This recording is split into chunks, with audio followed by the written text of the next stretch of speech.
Bismillahirrahmanirrahim. Assalamualaikum warahmatullahi wabarakatuh. Belum ada yang jawab, cuma 3 yang 200. Assalamualaikum warahmatullahi wabarakatuh. Waalaikumsalam warahmatullahi wabarakatuh. Alhamdulillah nahmaduhu wa nasta'inuhu wa nastaghfiruhu wa na'udzu billahi min syururi anfusina wa min sayyiati a'malina may yahdihillahu fala mudilla lahu wa may yudlilhu fala hadiya lahu. Asyhadu an la ilaha illallah wahdahu la syarika lahu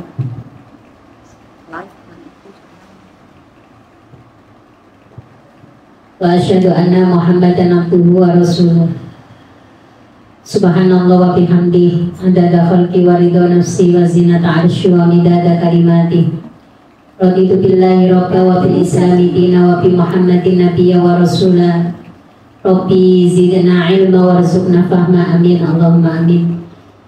Ibu-ibu jamaah majelis taklim yang dirahmati oleh Allah Subhanahu wa taala.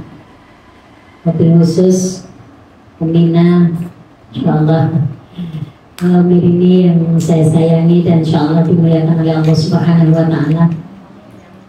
Alhamdulillah pada sore penuh berkah ini kita masih diberikan kenikmatan yang luar biasa oleh Allah Subhanahu wa taala. Mudah-mudahan langkah kita, niat kita diridhoi oleh Allah, dicatat sebagai amalan sholihan, amal-amal yang sholih yang mengantarkan kita ke surganya Allah Subhanahu wa taala. Amin Allahumma amin. Salawat serta salam mari sama-sama kita aturkan kepada Nabi kita Muhammad sallallahu alaihi wasallam dengan ucapan Allahumma sholli ala Muhammad wa ala ali Muhammad. Mudah-mudahan kita mendapatkan syafaat Nabi kita Muhammad sallallahu alaihi wasallam di yaumul qiyamah nanti. Amin Allahumma amin.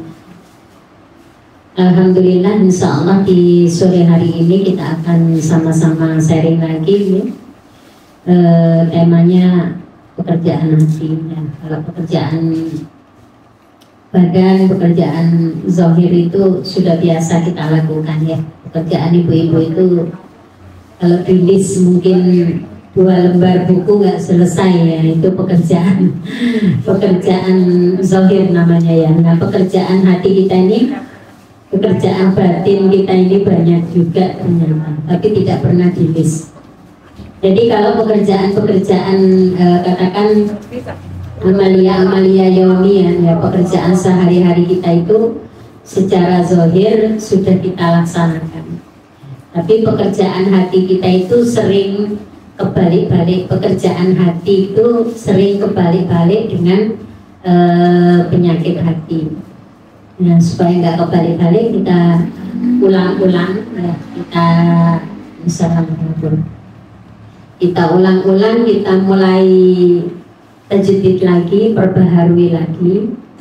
Tentu sebenarnya kita semua sudah tahu ya, masyhur, tapi untuk yazid ta'ah, untuk menambah keaman, untuk menambah ketaatan kita itu tetap hati itu harus sering diasah gitu ya. Nah, amalan-amalan hati itu banyak ya. Pekerjaan hati, amalul qulub ya, katsirah ya. Pekerjaan hati itu banyak. Waalaikumsalam. Hati kita ya diajarkan tentu yang pertama ya, yang paling tinggi derajatnya itu adalah ikhlas. Dan satu ikhlas. Yang kedua adalah tawakal. Ada lagi syukur. Apalagi? Apalagi yang lain? Sabar. Apalagi? Mahabbah. Cinta. Cinta itu pekerjaan hati. Pokoknya pekerjaan hati itu yang nggak tampak-tampak gitu. Setelah itu ada lagi ridho. Nah, itu pekerjaan hati. Ada lagi roja. Roja itu pengharapan. Roja yaitu pengharapan. Tanpa kita sadari sebenarnya banyak sekali pekerjaan-pekerjaan hati ini yang kita lakukan. Baik itu sedikit maupun banyak. Nah, agar pekerjaan hati kita ini tidak sia-sia, ya, kita harus tahu rumusnya. Hati itu raja. Hati itu raja. Dan anggota badan ini adalah pasukannya. Coba dirasakan kalau hati kita itu lagi sedih, badan kita itu lemes. Benar ya? Yang sedih itu hatinya, badannya ikut lemes. Ketika kita itu bahagia, ya, ketika kita itu cinta, badan kita itu nggak ngerasa capek. Benar nggak? Benar ya? Nah, kalau bahagia itu nggak ngerasa capek. Jadi ternyata hati itu raja yang menggerakkan semua badan kita. Jadi kalau hatinya sehat, badannya ikut sehat. Itu bukan sekedar mindset saja, bukan sekedar cara berpikir, ternyata kita bisa membuktikan itu. Nah, kemarin kita dalam tauhid kita sudah belajar tentang keimanan, keyakinan yang nanti ada hubungannya dengan pekerjaan hati itu. Kemarin kan sudah belajar ikhlas. Ikhlas itu lawannya riya. Kalau pekerjaan hati itu ikhlas, penyakit hatinya riya.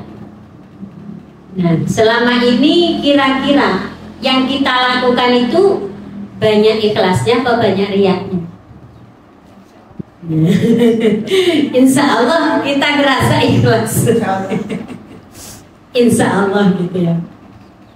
Tapi ketika kita bermuhasabah lagi, penggeraya itu memegang hati kita lagi ya, bermuhasabah lagi. Ya Allah, astagfirullah, ternyata yang saya lakukan itu banyak yang nggak ikhlas, banyak riya. Riya itu tidak bermakna pamer loh, tapi riya itu al-amalu li ghairillah, amal karena selain Allah. Jadi bukan berarti pamer saja. Orang kan kadang memaknai riya itu alah pamer gitu. Aku semalam alhamdulillah bisa sholat tahajud mulai jam 1 sampai jam 3, alah pamer kan dikira pamer. Maksudnya apa? Riya itu bukan pamer, tapi beramal karena sesuatu atau seseorang atau apapun selain Allah. Nah itu.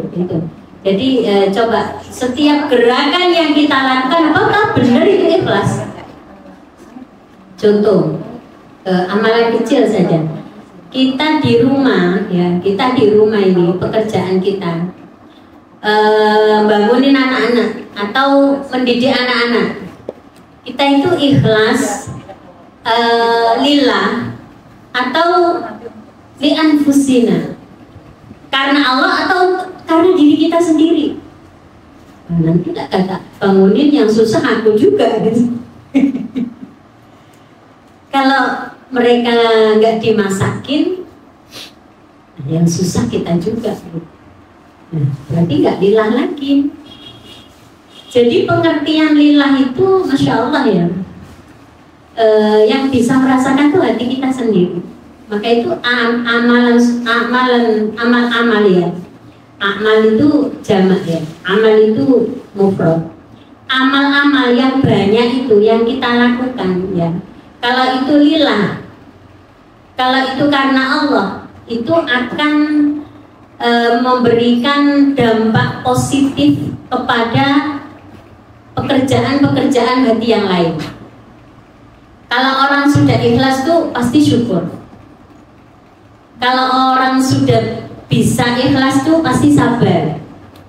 Kalau orang sudah bisa ikhlas itu pasti hatinya penuh dengan mahabbah, kasih sayang, tidak ada kebencian, tidak ada dendam. Kalau orang bisa beramal ikhlas itu pasti berharap yang baik-baik, rojaknya itu, harapannya itu. Nah ini berarti ikhlas ini adalah yang mempromotori semua pekerjaan hati. Kalau kita bisa melakukan pekerjaan hati ikhlas ini, berarti kita akan mempunyai atau bisa melaksanakan pekerjaan hati yang namanya khauf. Apa itu? Khauf itu. Wa amanahum min khauf, apa itu? Takut. Ya. Kita akan merasa takut kepada Allah. Innama yakhsyallahi min ibadihil ulama. Orang yang paling punya rasa takut kepada Allah itu ulama, orang alim. Ya, alim itu adalah tahu, ya, mengerti siapa Allah, siapa kita. Bukan alim itu banyak ilmunya saja, karena orang banyak ilmunya, tapi tidak alim.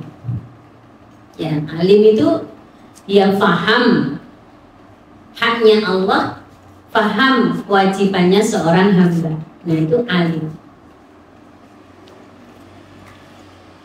Mungkin kemarin kita sudah berusaha mengaplikasikan atau menganalogikan dari makna ikhlas itu sendiri. Apa itu kemarin? Insya Allah masih ingat ya, sudah 2 minggu.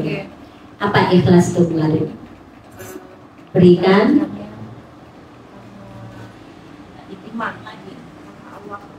ya lillah, ya, mengikhlas itu karena lillah. Ikhlas itu berikan, lupakan. Kemarin kan gitu ya, berikan, lupakan.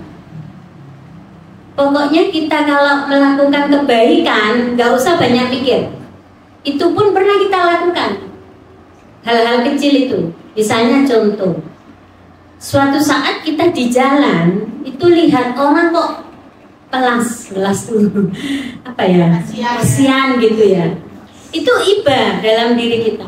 Terus kita kasih sesuatu ke orang itu, jadi nggak pakai niat apa-apa, kita itu ngasih saja. Padahal itu tidak ada niatan kita mengasih. Saya mengasih ini karena Allah, tidak ada niatan kita begitu, cuma ngasih saja karena kasihan. Nah, amal yang karena kasihan tadi ternyata bisa jadi amalan ini ikhlas. Lain dengan amalan-amalan yang sedang kita rencanakan jauh-jauh sebelumnya. Saya mau ini nanti begini, dan itu seringkali tercampur ya, ikhtilat ya. Ada rasa bangga pada diri kita, ada rasa wah pada diri kita, wah saya bisa ini gitu ya. Padahal manusia juga manusia, apa? Ilmunya manusia itu jauh dengan ilmu Allah. Yang diketahui manusia itu sangat sedikit sekali. Maka rumusnya itu kan dikasih tahu dalam surah Al-Baqarah, wattaqullah wa yu'allimukumullah. Takutlah kepada Allah, takwalah maka Allah akan mengajarimu. Mengajari apa? Ilmu apapun yang kita butuhkan. Jadi di dunia ini semua ilmu yang kita butuhkan itu diajarkan oleh Allah. Kalau manusia itu punya kelebihan, yang punya kelebihan ya, yang kalau mukjizat kan untuk Nabi ya, khariqum minal adat itu. Kalau manusia itu karomah, ada kemuliaan.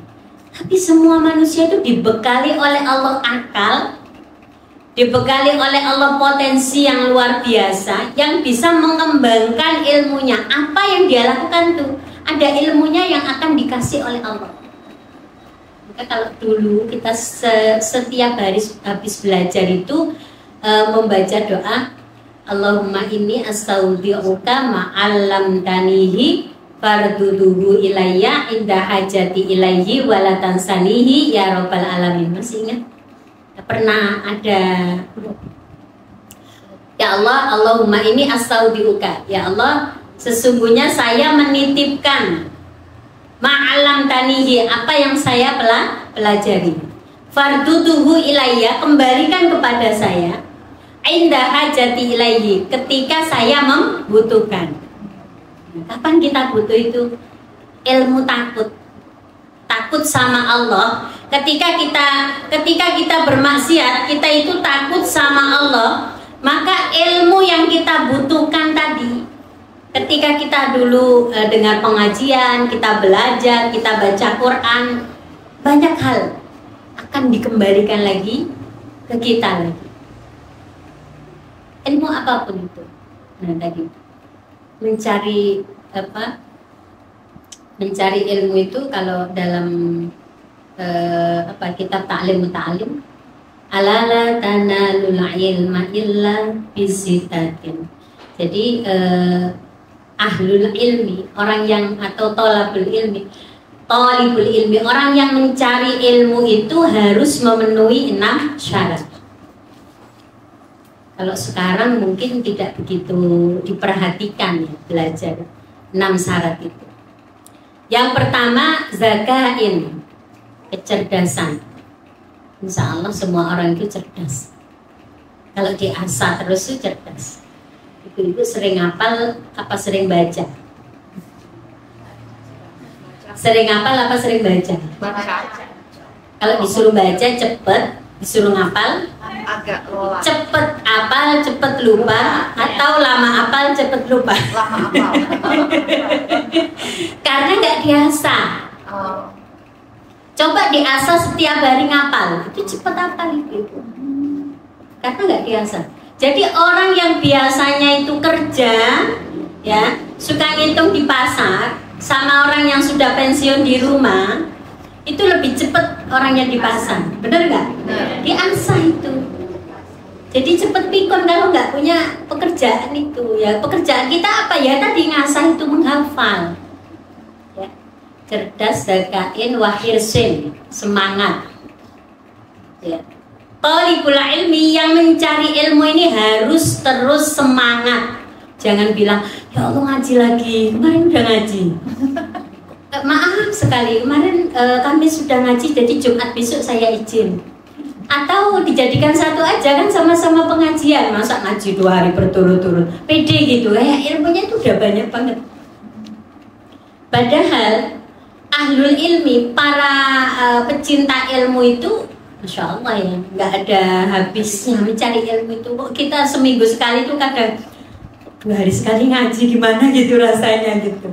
Capek katanya gitu. Ini baru antar kota udah capek, antar kota, antar apa? Antar BTN. Lah ulama dulu itu antar negara loh, nggak ada yang belajarnya itu ya. Nggak ada jauh-jauh. Kan disuruh itu hadisnya dhaif ya, utlubul ilma walau bisin itu dhaif, tapi memang disuruh belajar ke Cina itu kenapa? Cina itu kreatif gitu. Paling semangat dalam belajar memperbaharui sesuatu. Iya benar itu. Justru mereka yang selalu ada inovasi-inovasi. Nah, kalau kita kan ATM sebenarnya, amati, tiru, modifikasi. Gitu. Nah, wahirsen wastibarin, apa? Sabar dalam mencari ilmu. Tadi capek, tetap baca. Ibu suka beli buku nggak? Suka. Beli suka. Tapi bacanya kerepotan ya. Bacanya itu grup WA-nya itu udah kewalahan gitu. Grup TK ada. TK anaknya maksudnya ini wali gitu ya. Grup sekolah ada, organisasi ada, BTN ada, arisan ya Allah, berapa grup itu. Kapan baca buku? Suka beli buku nggak dibaca ya sama aja itu namanya. Sama aja namanya. Ya kan, hadiah yang terbaik itu buku. Tapi kalau sekarang dihadiahin buku itu nggak istimewa banget gitu. Kalau dikasih gamis 1 set sama kerodongnya lah baru berbunga-bunga itu. Gitu. Tidak sabar dalam belajar. Ngantuk, kalau belum halaman ini saya nggak tidur. Kalau orang sudah membaca, dia akan bisa menulis. Ibu mungkin lupa caranya nulis ya. Kecuali nulis kalau pesan menu di restoran itu baru nulis. Ditulis. Habis baca ditulis. Jadi ilmunya itu melekat. Habis tulis dihafal. musfibarin. Wa bulghatin, ada bekalnya, ya, ada sangunya. Belajar itu pakai bekal. Jangan bilang ya dokter itu kok mahal apa gitu. Ya mahal, memang ada bekalnya gitu. Ada bekalnya, ya. Semua ilmu itu harus pakai bekal. Belajar kok nggak modal gitu. Sekarang itu banyak sekali, mohon maaf sekali maaf, banyak menganggap ngaji ya, ngaji TPA itu, ngaji Iqra itu, kalau gratis, anaknya suruh ngaji, kalau bayar itu udah mulai dipermasalahkan. Ya wong, coba bayangin kita telaten nggak nyimak anak kita itu? Enggak. Suka nggak telaten, suka nggak ada waktu. Maka ngajikan di TPA, bayar gitu. Kenapa? Gurunya itu ya pakai bensin. Iya kan? Gurunya itu ya ninggalin keluarganya gitu. Ada waktunya. Itu maksudnya bekal di situ ya. Misalnya mondok harus pakai bekal. Sekolah di mana pakai bekal. Jangan bilang, ya Allah sekarang ini pendaftaran sekolah 5 juta. Daftar ulang bayar lagi. Tidak apa-apa. Coba ajari anak kita di rumah, bisa nggak kayak gitu? Nggak bisa gitu ya. Jadi harus ada bekal. Wa irsyadi ustaz, ada petunjuk guru. Jangan belajar itu otodidak. Baca aja atau apa, dengerin YouTube aja, jangan. Harus ada gurunya. Kenapa? Talaki, agar kita tahu ya urut-urutannya itu ya. Maka di terakhir itu waktu zaman, panjang masanya. Wow, belajar dari dulu, kita belajar bener nggak? Dari kecil sampai tua ini kok masih nggak pinter-pinter gitu ya? Ya sampai apa? Utlubul ilma minal mahdi ilal lahdi. Nggak ada kata terlambat, nggak ada kata tua. Belajar itu ternyata sampai kapanpun belajar. Bahkan kita ibu-ibu itu tadi baca, tulis, hafal. Walau ayat, meskipun satu ayat. Walau hadis, meskipun satu hadis. Dia tahu. Adalah yang nyantol ini. Giliran besok ditanya malaikat, marrobuka, malaki yang jawab, innamal a'malu binniyati. Jawabnya itu ini kan soalnya hafalan hadis arba'in nawawi terus gitu. Saking yang ada di kepalanya itu gitu. Nah itu. Kembali lagi ke ikhlas.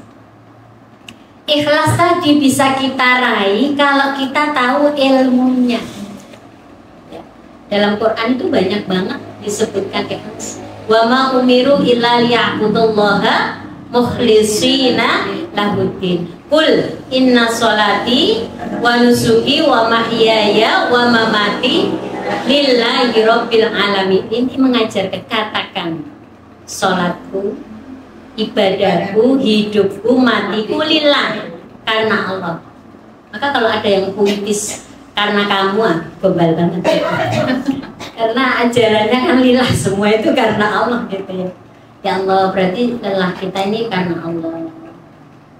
Saya capek bangun juga karena Allah gitu. Jadi saya itu sebenarnya stres, tapi saya buat bahagia karena Allah. Enak banget rasanya ya. Saya yakin di sini nih semua bahagia. Bahagia? Bahagia? Kok wajahnya nggak bahagia gitu? Bahagia gitu loh, ditanya itu bahagia nggak? Bahagia. Nah gitu dong. Semangat. Semangat nggak? Semangat. Saya tadi itu loh dari lapas langsung ke sini loh. Masya Allah. Nah, kalau di sana tak bilang, nah kalau di sini pingin cepet keluar. Padahal di luar tuh panas. Kita ketawain gitu. Di luar itu belum tentu kita bisa sholat 5 waktu berjamaah seperti di lapas. Ibu bisa jamaah 5 waktu? Enggak bisa, mereka jamaah 5 waktu loh Bu. Ya, banyak kegiatannya, baca Qurannya banyak karena nggak ngapa-ngapain. Nah, tak bilang gitu. Sandah itu kan. Oke. Karena tak bilang gitu. Artinya dimanapun kita berada bukan tempatnya yang berpengaruh itu, tapi hati kita, pikiran kita, bagaimana bisa ikhlas untuk apa? Untuk Allah tadi, ya kan? Kan dibilang sholatnya untuk Allah, ibadahnya untuk Allah, kita kerja untuk Allah, kita didik anak untuk Allah, kita melayani suami untuk Allah. Ya, saya itu dulu itu pernah berpikir gini. Gimana ya belajar ikhlas itu kalau sama suami itu bagaimana gitu ya, kan nggak kenal gitu sebelumnya itu Bang. Nah itu saya jadi ingat ucapan saya waktu itu. Ya sudah gitu, karena mahabbah kita itu mahabbahnya sama Allah gitu. Ya lama-lama juga akan dikasih Allah rasa kasih sayang itu. Tapi kalau mahabbahnya itu sama manusia, karena satu keistimewaannya, ketika keistimewaan yang kita cintai ini nggak ada, jadi nggak ada lagi mahabbahnya, benar nggak? Jadi kalau kita mencintai seseorang itu, jangan karena keistimewaannya. Orang itu ada kekurangan, ada kelebihan. Jadi karena Allah tadi. Insya Allah. Tapi sekarang banyak juga yang menyalahgunakan gitu ya, puitis gitu deh. Aku cinta kamu karena Allah gitu. Benar nggak sih kata-katanya itu gitu? Kalau ada yang benar bagus, tapi kalau buat mujamalah saja, buat merah-merah bibir saja, dan itu hanya buat puitis, nah itu salah itu ya, menggunakan itu. Maka tadi Masya Allah, berkali-kali kita mengasah dulu.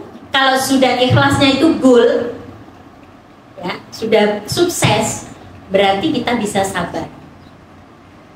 Benar nggak? Kan sudah belajar nih ilmu ikhlas. Namanya roda kehidupan itu kan kayak roda motor apa mobil itu ya. Kalau sudah jalan itu kan ganti-ganti kan, bawah atas gitu ya. Nah, qadarullah pas di bawah ya harus ikhlas gitu, sabar, ikhlas sudah gitu, nggak ada masalah. Kalau sudah ikhlas dikasih apapun sama Allah bersyukur, jadi bisa syukur tadi. Syukur tuh amalan hati juga. Masya Allah ya, ikhlas tuh memegang kunci yang luar biasa loh. Bisa nggak ibu-ibu senyum 30 hari itu senyum tok isinya? Senyum tok wis, nggak sempet cemberut, nggak sempet marah gitu, bisa nggak? Bisa. Wis 3 hari lah, 3 hari dulu latihan. 3 hari. Nggak bisa kayaknya, apalagi kalau PNS. Jangan kayaknya, harus berjuang gitu, harus berjuang. Dan itu perlu belajar dan dipraktekkan, jangan mendengarkan saja. Jangan mendengarkan saja. Jadi belajar itu kayak karakter lah ya, harus butuh waktu lama. Mungkin berbulan-bulan. Oke, kita 3 hari. Saya ingin 3 hari ini tanpa marah, tanpa mengeluh. Pokoknya 3 hari tanpa marah, tanpa mengeluh, selalu bersyukur, selalu takut sama Allah. Takut sama Allah itu apa? Artinya takut Allah itu marah sama kita, takut Allah itu murka sama kita. Jadi melakukan hal-hal yang baik pastinya, yang positif, bener nggak? Kalau nggak bisa 2 hari, sehari dah dulu, sehari dulu, 1 hari dulu. Tapi nggak usah di-share ya, nggak usah, itulah untuk diri kita dulu. Kalau nanti sudah berhasil, baru ibu-ibu itu ajak temennya. Ini perlu pembuktian loh. Ngomong ikhlas tuh nggak ngomong saja, kita buktikan. Buktinya apa? Buktinya perbuatan kita itu akan melakukan hal-hal atau amalan-amalan yang sangat baik. Jadi kita suka amar ma'ruf, apa yang keluar dari lisan kita itu selalu yang baik-baik. Ya kan sudah komitmen 1 hari. Saya harus membahagiakan keluarga saya.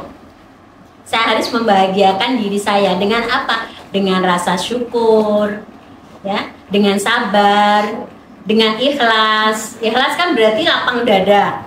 Dengan qanaah, ya aridho bil yasir, menerima apa yang diberikan Allah. Satu hari, kalau satu hari berhasil, Masya Allah, besok saya mau lagi, ternyata bahagia loh. Satu hari tersenyum terus itu gitu. Tersenyum terus maksudnya apa? Nggak ada keluhan. Keluhan tuh bukan yang pegel-pegel, bukan ya. Keluhan hati itu loh. Kadang-kadang pegel itu bisa jadi hatinya yang pegel dulu, lama-lama kolinu semua ya badan ini. Pernah nggak kayak gitu? Kan nanti nyerang lambung, ya kan? Nyerang kepala jadi migran. Makanya sekarang itu hatinya dulu yang diobatin, disuruh ikhlas. Oke, bisa mulai nanti habis maghrib. Habis maghrib. Saya besok mau selalu bahagia, tanpa keluhan, tanpa marah, tanpa protes sama suami, tanpa marah sama anak. Gimana ya caranya? Jangan sampai sehari itu marah kok seperti sholat tuh 5 kali. Ya Allah. Melek matanya tuh sudah langsung marah. Ya Allah, padahal apa? Melek mata kita itu harusnya yang keluar itu alhamdulillah matanya kok bisa terbuka. Alhamdulillah badan ini bisa digerakkan. Ya kan? Kok langsung sedih bangun tidur tuh.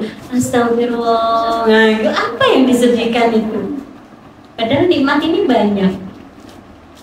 Ibu-ibu biasanya paling sedih mikir apa? Pikir anak, pikir utang. Utang itu dipikir gak selesai kayaknya. Dibayar. Ya, mikir anak. Inna amwalakum wa auladakum bisnis. Anak, harta, atau utang tadi itu ujian, Bu. Kadang kita mendramatisir ujian kita itu ujian paling besar sedunia. Ya Allah, kok sedih amat, begini amat sih hidup kita. Amat aja nggak begini. Yang bikin sedih siapa? Diri kita sendiri. Yang bikin masalah siapa? Kita sendiri ternyata. Ya, Allah itu sudah memberikan yang terbaik. Ayo, sama-sama ikhlas. Mau protes, ikhlas. Percaya nggak? Allah itu maha luar biasa. Allah itu maha kaya. Allah itu maha segalanya. Innallaha ala kulli syai'in qadir. Ya, kalau manusia memang nggak mampu berbuat apa-apa. Manusia memang serba kekurangan, tapi kita tawakalnya sama Allah. Tidak ada masalah yang tidak bisa diselesaikan. Coba kita ingat-ingat, sudah berapa ribu kali kita melewati masalah itu? Semuanya terlewati bukan? Ya enggak? Terlewati akhirnya. Cuma pertanyaannya, terlewati masalah kita itu dengan ikhlas apa lewat-lewat saja? Kan sayang. Ikhlas gak ikhlas akan lewat, maka ikhlas dari sekarang. Nah, kita itu ragunya masih 99,9%. Yakinnya itu 1%. Gimana bisa ngomong kayak gitu? Karena kita lebih mendominankan akan kemampuan kita daripada kemampuan Allah. Contoh, kita punya satu masalah. Identifikasi masalah. Sudah kita identifikasi dan kita berpikir, kalau saya nggak begini, nggak mungkin bisa begini. Pernah nggak kayak gitu? Atau yang kedua, masalah itu kita tawakalkan sama Allah, kita melakukan apa yang kita bisa, dan masalah itu akan diselesaikan oleh Allah. Pilih yang mana? Yang kedua. Serius? Biasanya begitu. Ya. tapi kita juga sering ragu. Sudah kita tawakalkan sama Allah, biar Allah yang selesaikan, tapi masih mikir nggak selesai ya. Terus aku harus ngapain ya kira-kira? Ada nggak kayak gitu? Iya. Nah, kalau kepentok baru lagi tawakal. Sebenarnya ilmunya itu kan tawakal dulu. Orang bilang ikhtiar dulu ya. Saya bilang tawakal dulu. Tawakal dulu, ikhtiar, baru tawakal lagi. 2 kali loh tawakalnya. Tapi kalau manusia itu ikhtiar dulu, dia sombong berarti. Contoh, saya punya masalah. Saya harus dapat uang 5 juta 2 hari dari mana ya? Set. Namanya kita pegangannya HP. Scroll lah HP. Siapa yang bisa? Kita mintain tolong. Atau kita butuh uang, harus bayar sekolah misalnya dalam waktu 2 hari itu. Ya Allah, Engkau yang maha tahu ya Allah. Dari mana kira-kira kita dapat rezeki? Beri kita petunjuk ya Allah. Saya ikhtiar apa yang bisa saya ikhtiarkan. Tapi kita sudah matur duluan, nomor 1 itu Allah. Tawakal dulu kan? Saya itu ikhtiar. Ikhtiarnya apa? Apa yang bisa kita kerjakan selain meminta tolong kepada manusia, tapi kita kerjakan dengan ikhtiar kita. Kalau nggak bisa, ya sudah tawakal lagi lah sama Allah. Dan masalahnya manusia itu nggak berani yakin itu karena takut dibilangin orang. Takut apa kata orang, nggak takut apa kata Allah. Paham nggak dari sini? Iya. Misalnya nih, kita harus bayar hutang, ya kan? Orangnya nagih nih, sudah kita sanggupin akhir bulan misalnya. Nah, sudah kita tawakal sama Allah, kita ikhtiar, kita tawakal lagi. Nah, setelah itu kita ditagih, kita nggak berani ngomong, belum ada, nggak berani ngomong maaf. Dalam hati kita yang kita pikir, aduh takut nanti dia ini. Nah, takutnya sama nggak siap menerima menerima hinaan manusia. Nah, itu penyakit kita di situ. Nah, maka ikhlas tadi ya, orang ikhlas tadi itu kalau sudah karena Allah, apa yang jadi perbuatan kita itu akan dikasih balasan oleh Allah sesuai perbuatan kita. Al jaza min jinsil amal.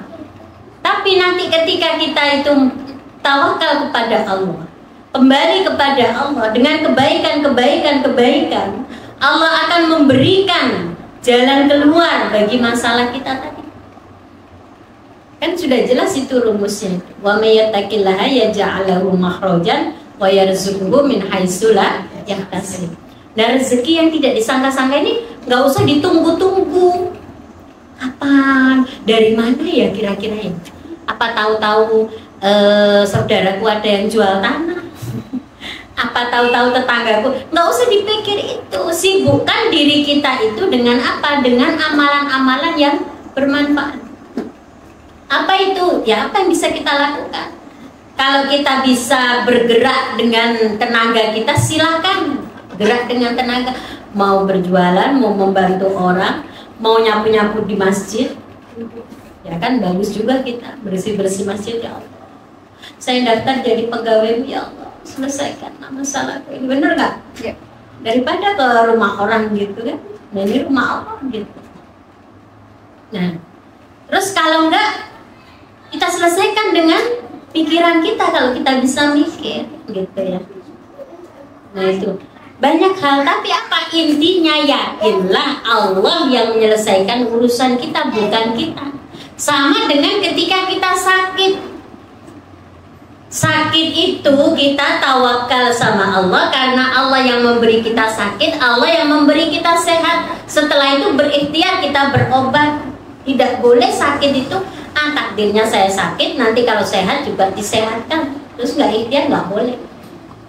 Harus ikhtiar. Setelah kita, karena ikhtiar itu belum tentu berhasil. Buktinya banyak orang sakit berobat nggak sembuh banyak. Benar nggak? Ya. Malah ada sakit-sakit yang lain ada. Tapi yang sembuh juga banyak. Karena apa? Karena obat dari sakit itu, bukan karena ikhtiar kita, tapi karena Allah. Dan itu sudah terbukti. Petani yang menanam padi tidak semua hasilnya, panennya itu bagus. Benar nggak? Kenapa? Itu membuktikan bahwasannya manusia itu tidak bisa menentukan hasil dari usahanya. Orang yang jualan, meskipun dia jualan dari pagi sampai pagi lagi, tidak selalu seperti yang diharapkan. Itu apa, dikasih Allah seperti itu bukan karena Allah itu nggak sayang, bukan karena apa, kalau orang ngomong tuh usaha itu tidak mengkhianati hasil. Nah, kan ada kata-kata kayak gitu ya. Sebenarnya saya kurang setuju dengan kata-kata itu. Ya kan, karena sebenarnya hasil itu kan bukan karena usaha kita. Ya, Biiznillah ya. Karena Allah. Jadi biasakan semua karena Allah, min fadlillah. Maka kembali lagi kita merubah mindset kita. Ya Allah, berarti semua yang memberikan di dunia ini Allah ternyata. Kita itu nggak punya apa-apa, nggak bisa apa-apa, nggak mampu apa-apa. Hanya bagian kewajiban kita itu ikhtiar saja. Maka ikhlaslah gitu. Kalau sudah kayak gitu kan kita jalaninnya itu enak. Tapi kalau nggak kayak gitu, aduh capek banget, coba kita sudah mengerahkan segala tenaga, pikiran, waktu, kok hasilnya kayak gini? Karena dia mengandalkan pikirannya, tenaganya gitu. Gak ikhlas tadi. Ya Allah, nah belajar mulai lagi ikhlas. Mulai besok, mulai nanti lah, nggak usah besok. Jadi nggak taswif, nggak nunda. Mulai nanti tanamkan mindset pikiran kita ikhlas, nggak marah, nggak ngambek. Ya Allah, luar biasa. Robiatul Adawiyah. Robiatul Adawiyah itu sampai ada salah satu perkataannya, kalaupun apa neraka ini dibuat besar, saya di neraka tidak apa-apa, yang penting Allah ridho doang. Ya kan? Ikhlasnya itu sudah melewati batas lah. Coba dikasih ke kita gitu, biar kita cara berpikirnya itu enak. Kadang orang melihat kita lain sedikit aja, hati kita gimana gitu. Ya makanya itu tanamkan selalu, kita bukan siapa-siapa, kita bukan apa-apa, ya. Berikan, lupakan, lakukan, lupakan amal-amal kita, ya. Jadi ketika kita beramal, ingat Allah, jangan ingat manusia. Kalau ingat manusia baru beramal sedikit, ya Allah, ujiannya besar sekali. Kadang-kadang setan tuh sudah bisikin, nulislah tangannya, ingin nulis status. Jadi orang tahu dah amalan-amalan kita tuh. Kadang-kadang itu kita merubah niat lagi. Saya niat supaya saya syiar. Ini berubah niat. Karena kebaikan-kebaikan itu memang harus kita share. Orang aja pede nge-share kejelekan, kenapa kita nggak share kebaikan? Ya kan? Nah ketika seperti itu, terus jangan begini. Saya nggak update status. Nanti takut saya nggak ikhlas, takut saya riak. Bukan itu. Tapi hatinya yang diobatin, tetap share Bismillah, ya Allah, saya niat syiar.